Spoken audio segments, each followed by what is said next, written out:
Tá, joia. Obrigado, Fabrício, mais uma vez pelo convite. Vamos àquilo que importa. Eu queria começar de uma forma diferente hoje, né, nessa liberdade que nós temos aqui já no canal, com o Fabrício, na nossa relação. E quem estiver acompanhando, que quiser, eu estou abrindo aqui, já está aberto em 2 Timóteo, capítulo 3, que é o mesmo texto que a gente vem conversando, né, já há algum tempo. E eu vou ler apenas alguns versículos rapidamente. Diz assim, a palavra de Deus, né? Que é essa autoridade que nós vamos falar hoje. Capítulo 3, versículo 1. Sabe, porém, isto, que nos últimos dias sobrevirão tempos diabólicos, em algumas versões, trabalhosos, tempos difíceis, né? Aí, no versículo 2, aquele versículo famoso, né? Haverão homens amantes de si mesmos, avarentos, presunçosos, soberbos, blasfemos, né? Aqui vem já a figura dos falsos mestres, né? Que blasfemam contra o nosso Deus, o único Deus, desobedientes a pai e mães, é, ingratos, profanos, e vem uma lista, né? E eu já vou, daqui do versículo 2, eu vou pular lá para o versículo 14, que vai ser digamos assim, a estrutura do que nós vamos conversar hoje vai estar aqui nesse texto, 2 Timóteo capítulo 3, a partir do 14 ao 17. Diz assim, tu, porém, né, Timóteo, aqui o apóstolo Paulo, né, falando para ele, permanece naquilo que aprendestes e que fostes inteirado, sabendo de quem aprendestes. 15.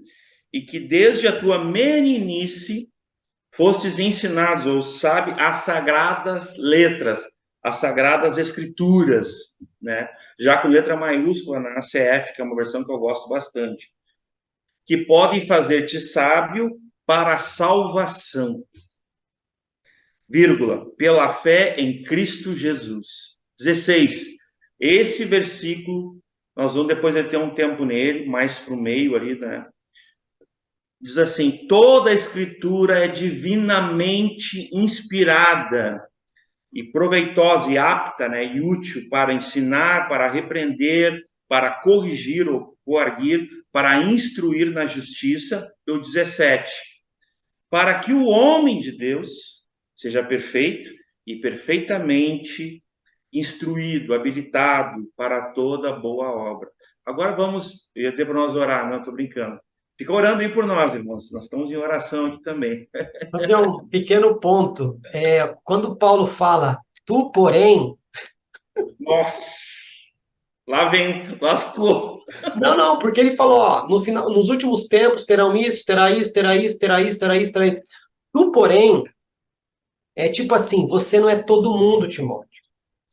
Aí já acabou essa história. Ai, mas todo mundo está naquele movimento. Tu, porém, se mantém na palavra. Ah, Boa. mas todo mundo está fazendo desse jeito. Tu, porém, vigia. Tu, É, porém, você não é todo mundo, não, viu, Timóteo? Então era mais ou menos isso que estava nas entrelinhas ali, tá, gente? muito bom. Esse tu, Olha. porém, ele sempre vem depois de uma lista. Ele É. vai usar isso algumas vezes, né? Tem um pregador, um amigo meu, que já está com 90 e poucos anos, né? O Zils, que a gente chama aqui no Sul, mas ele é conhecido a nível internacional, um homem de Deus.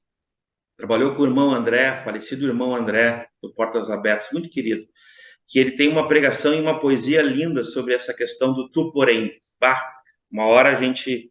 Mas então, Fabrício, lido esse texto, eu quero tentar agora para a gente, a guisa, né, da estrutura que a gente está se propondo aqui de falar sobre a autoridade da Escritura, sobre essa utilidade dessa autoridade que é proveniente da Escritura e sobre a finalidade dessa autoridade que nos advém da Escritura, tá? Eu quero trazer para nós aqui um pensamento.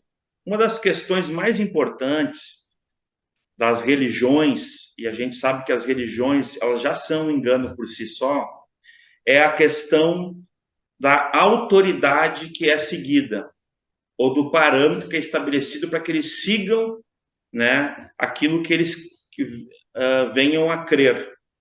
A gente sabe que a palavra religião é uma palavra que vem do latim, religare, e eu descobri há uns mais de 20 anos atrás, ainda quando jovenzinho, né? Que é uma palavra que ela só poderia ser utilizada concernente ao nosso Senhor Jesus, né? Porque ele é o único que poderia absorver essa palavra. É uma palavra que foi criada, assim como o rabi, né? E eu gosto dessas expressões que a gente sabe que elas foram expressões criadas para pessoas como nosso Senhor, como Cristo, pessoas únicas, né? Ela não poderia ser utilizada de forma, na linguagem portuguesa, no plural. A gente fala religiões, a gente está cometendo um erro gramatical, né? Porque ela só pode ser usada no singular, porque essa palavra ela é esse religar, né, já no português só pode ser utilizado a Cristo. Isso a gente vai lembrar de João 14, versículo 6, que Jesus disse: eu sou o caminho, a verdade e a vida, ninguém vem ao Pai a não ser por mim. Aqui nós já podemos enxergar a autoridade em que Jesus e que as escrituras registram, né, aquilo que nós podemos entender como salvação, né, que já está dentro do assunto aqui. Mas uma das questões mais importantes de qualquer credo, de qualquer grupo organizado, religioso, ou essas seitas, é a sua questão de autoridade. Porque pela autoridade nós acreditamos o porquê nós acreditamos e qual ensinamento nós ensinamos. Então, na verdade, a autoridade é uma referência para nós de todas as formas. Primeiro, como parâmetro, e primeiro, porque ela vai nos ensinar o que nós devemos ensinar. Então, nós cristãos entendemos que a autoridade que está sobre nós como crentes sinceros em Cristo Jesus, cremos que essa autoridade é a palavra de Deus. Inerrante, infalível, indestrutível, irrevogável, imutável, autoritativa, viva, poderosa, né? É a palavra de Deus. E é importante lembrar que nós não podemos concordar, mesmo nós cristãos, no nosso evangelicalismo no Brasil, pegar uma deixa aqui do Fabrício, esses grupos, essas megas igrejas, tem muitos grupos no meio evangélico que eles têm a teologia do crescimento, né? Eles pegam traduções bíblicas para amoldar a ideia deles de evangelho, ao pensamento deles. Cara, isso é uma catástrofe no cristianismo. Isso não é uma coisa positiva, porque é daí que advém as heresias, as distorções, os desvios, o pecado contra a soberana autoridade das Escrituras sobre a igreja hoje. Quem governa a igreja hoje? É uma pergunta que nós podemos responder. Quem governa a igreja hoje? Quem está sobre a igreja hoje? É o Espírito Santo. A gente tem a mania de dizer que é o Espírito Santo de Deus. Eu queria não trazer uma nova forma, mas eu queria fazer uma afirmação. O Espírito Santo é Deus, tá? Ele não é uma secretária, não, ele tem autoridade, ele governa a igreja. Mas por onde que o Espírito Santo governa a igreja? Pela Escritura Sagrada, inspirada por ele. Então, dito isso, falando do Espírito Santo, a gente pode tentar trazer um parâmetro aqui, e eu vou dizer isso porque é muito difícil conciliar escolas, visões, linhas teológicas sobre esse assunto. Tá? A gente é um assunto que não dá para esgotar, a gente sempre conversa aí o Fabrício sobre isso. É um assunto que a gente não tem a pretensão de esgotar aqui em 40, 50, uma hora, não tem como. Esse assunto vai longe, dá pano para manga, como se diz, né? Mas a gente vai tentar trazer aqui um pano de fundo bem bacana, pelo menos, tá? Eu queria, para falar sobre isso, dizer que nós não podemos concordar sobre nada, mesmo no meio cristão, no meio evangélico, até que nós venhamos concordar como concordar, que é o gancho do Fabrício ali. Se 3 pessoas discordarem, a gente precisa ter uma pessoa que vai ter o voto de Minerva. Mas isso falando de pessoas. Agora, falando de autoridade, a autoridade tem autoridade para desempatar, para dizer o que é, para trazer o ponto final. E neste caso, não são as opiniões do Fabrício, e nem do Aloísio, mas sim as Sagradas Escrituras. Ela tem essa autoridade, porque quando Deus criou, e disse lá no início em Gênesis, disse Deus, haja luz, e houve luz, aquela narrativa. Vocês sabiam que no hebraísmo, e também já no grego, vai aparecer 3.800 vezes a expressão Deus disse? Pelos patriarcas, pelos profetas, pelos apóstolos. O que eu quero dizer com isso? Isso é uma narrativa de Deus. Então, é Deus exalando a sua palavra, a sua voz, não é verdade? Pelas escrituras sagradas. Então, logo nós temos aqui um parâmetro de como concordar.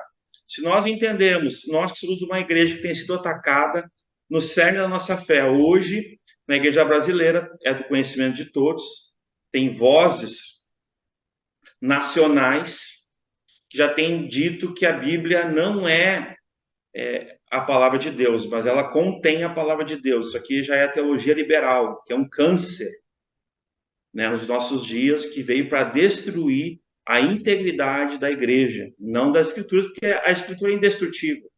Jesus já disse, né, passarão os céus e a terra, mas a minha palavra, as minhas palavras não passarão, elas permanecerão eternamente. Davi tinha dito isso no Salmo 119. Isso, a gente pode falar sobre a eternidade das escrituras dessa forma, porque o verbo eterno que traz vida para elas, inspirado por esse governo sobre a criação, por esse governo sobre a igreja, por esse governo sobre a família, sobre o homem de Deus, o servo de Deus, a mulher de Deus, né? A serva de Deus, sobre os filhos amados, sobre o contexto de sociedade. Ele traz os termos. Esses são os termos. Essa é a autoridade. Um exemplo muito simples. Quem criou a família? Nós cristãos deveríamos saber, nós sabemos. A primeira instituição de Deus, quem criou a família foi Deus. Isso lá em Gênesis, né? O casamento, quem criou? Foi Deus.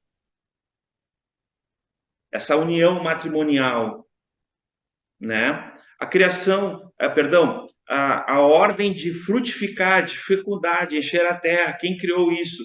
O famoso mandamento de Gênesis.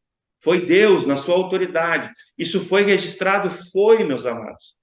E essa é a autoridade, o registro, as escrituras.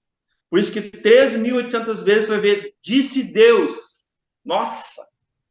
É tremendo, não pelo numérico, mas aqui é o que a gente chama de plenária. É Deus ditando, e esse mesmo Deus que através do Espírito Santo, que é Deus, né? Ele vai inspirando homens santos, separando esses homens, como diz as Escrituras.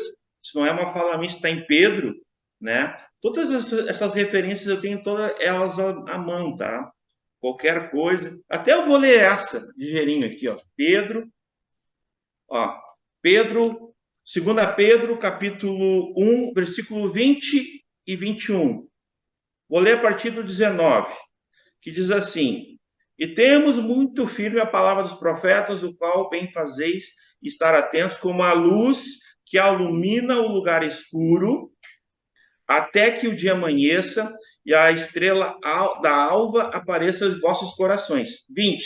Sabendo primeiramente isso, em nenhuma profecia da Escritura, de novo em letra maiúscula, que significa a palavra de Deus, é de particular elucidação, ou interpretação, ou vontade humana. É isso que está dizendo o texto aqui. Olha o versículo 21. Porque a profecia nunca foi produzida por vontade de homem nenhum, mas homens santos falaram da parte de Deus, inspirados pelo Espírito Santo. Meu irmão, uma expressão que o Fabrício usou, para nós precisa ser suficiente, amém? Precisa ser suficiente o que a gente acabou de ler. Então, não cabe para nós inclinações, ideologias que venham se adequar ao nosso sistema religioso. Isso foi feito, infelizmente, pela Igreja Católica Romana, Já no século IV, quando começou os concílios, eles botaram em pé de igualdade a tradição, né, ali o papado, a tradição da igreja, em pé de igualdade com a escritura. E esse engano hoje perpetua na igreja evangélica. Vocês acreditam nisso? Algo que começou na igreja católica, hoje continua na igreja evangélica. Por exemplo, assim, um exemplo. A denominação tem a mesma autoridade que a Bíblia? Não. Mas a igreja evangélica tem absorvido esse entendimento errado, esse ensino maligno. O pastor, o bispo, o reverendo, o presbítero, o líder de célula, ele tem a mesma autoridade que as escrituras. Não. Não tem.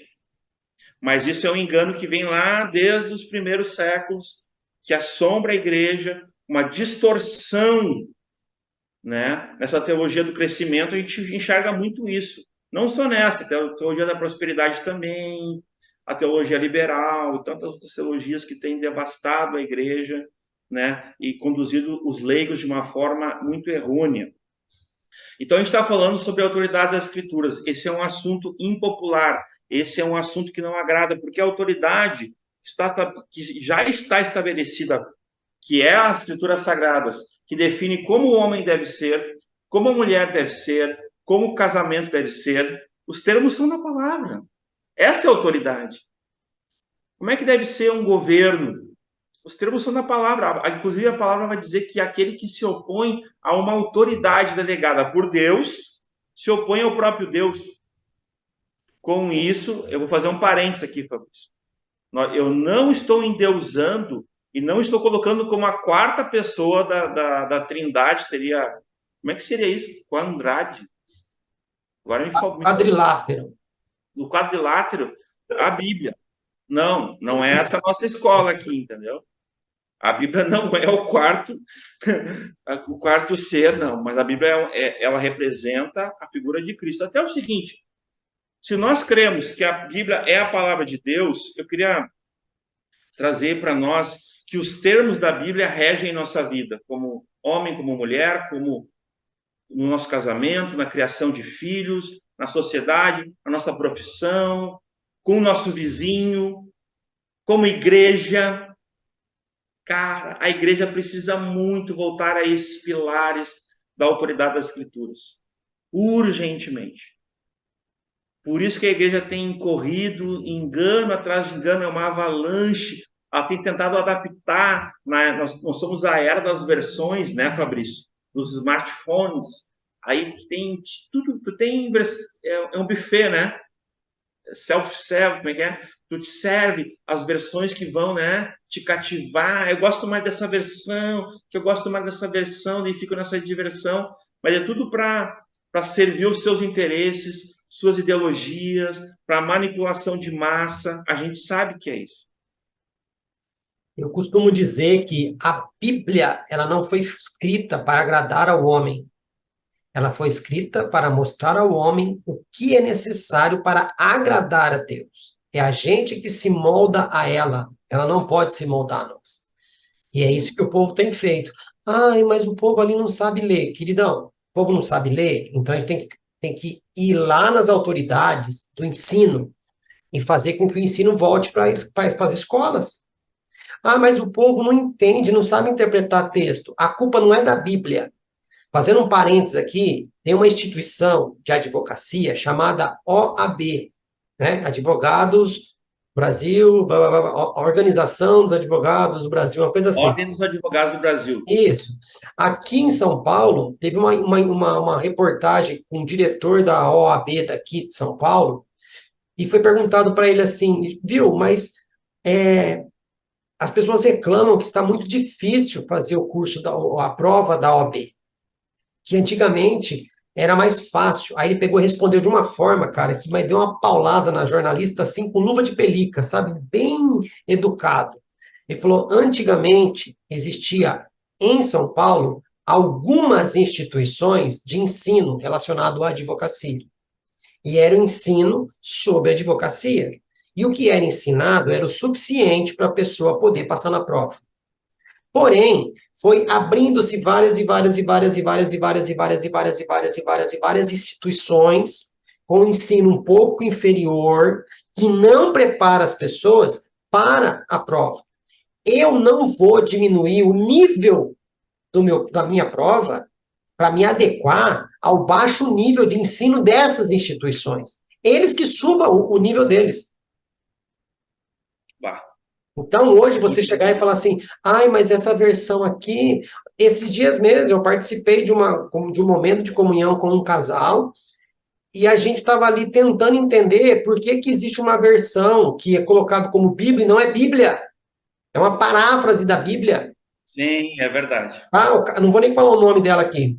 Eu sei, eu O sei. cara pega 5 versículos da Bíblia e vem e faz um apanhado daquilo que ele entendeu. Aí a pessoa tem que ler essa junto com a outra.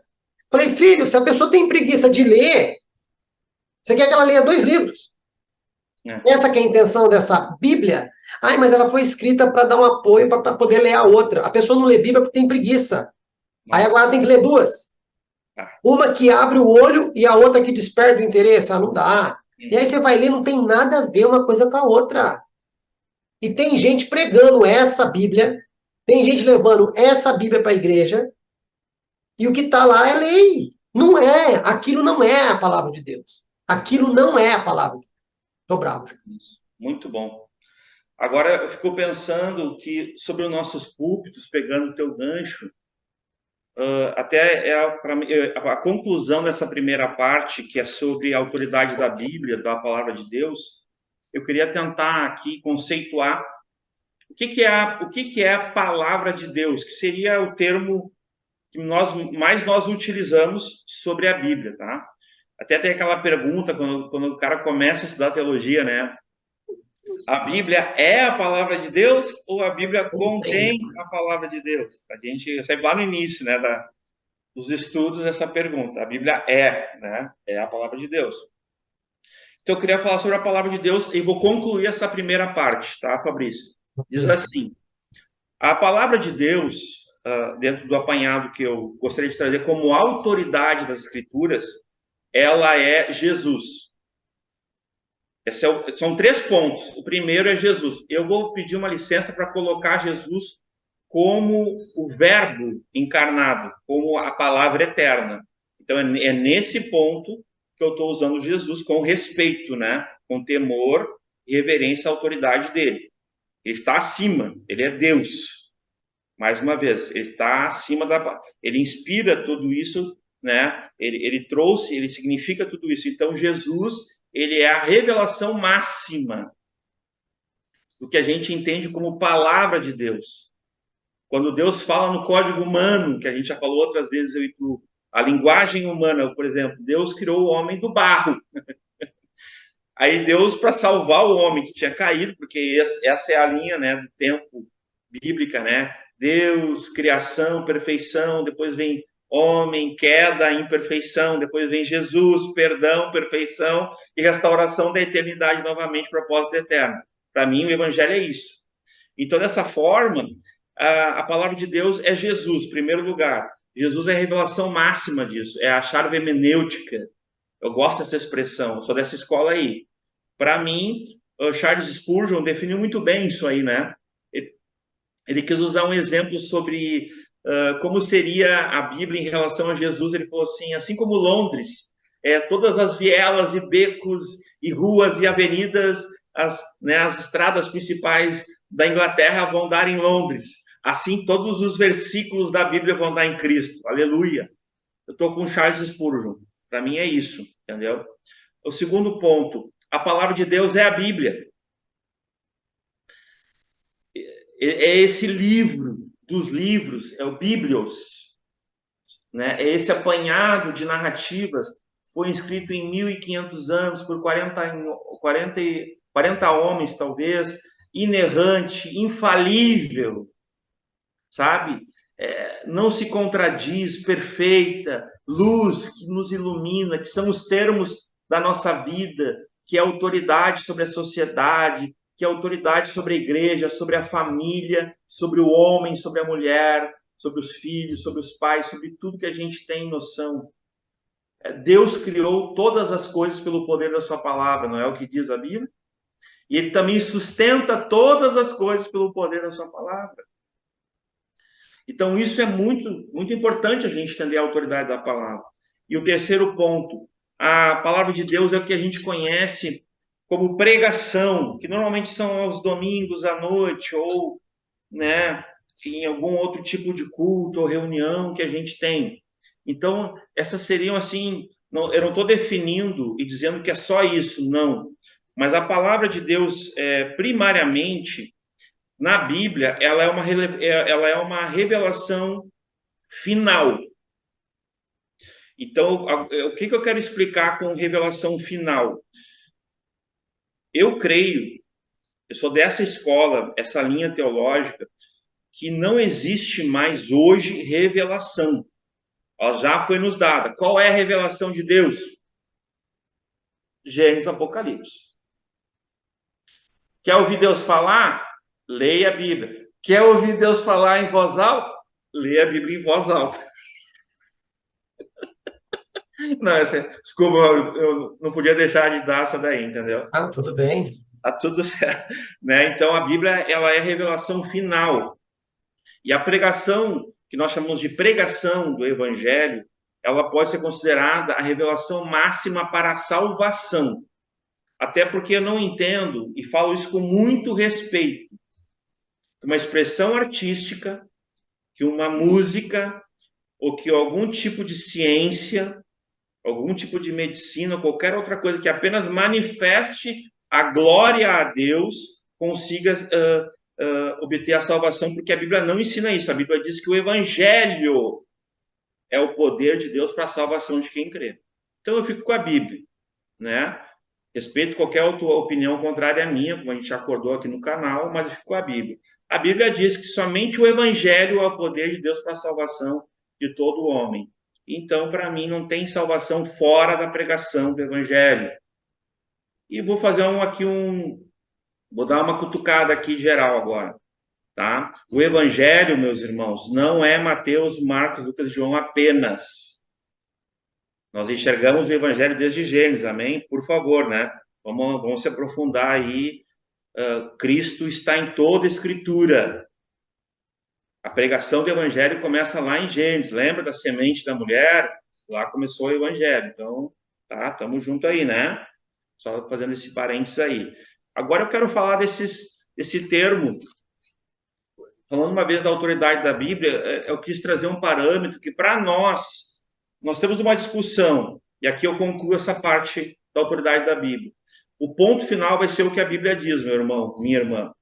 Não é mais a minha opinião, não é mais a tua opinião. Engole seco, sim, sabe? Te arrepende, te converte e te rende à Bíblia. Não é sobre o outro, é sobre Cristo. É sobre a palavra de Deus. Então, é melhor agradar a Deus, ser aprovado por Deus, do que tu perder por causa de uma discussão tola. Com qualquer pessoa que seja. Lembra lá do texto principal que a gente leu aqui essa tarde? Diz assim, ó. Aqui, ó. Que desde a tua meninice conhecesse as sagradas letras para te fazer sábio segundo a salvação.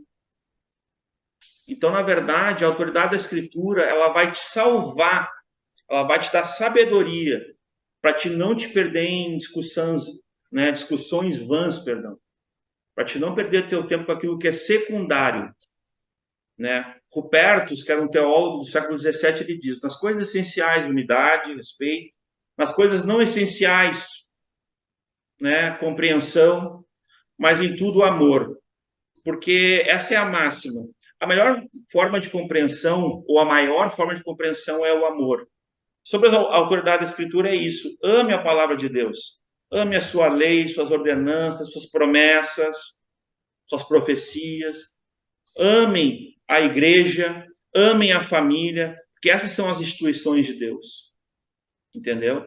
É contraditório a gente dizer que ama a Deus e não ama a igreja, não ama a família, não ama a Bíblia, não, sabe, não ama aquilo que Deus ama. É muito contraditório.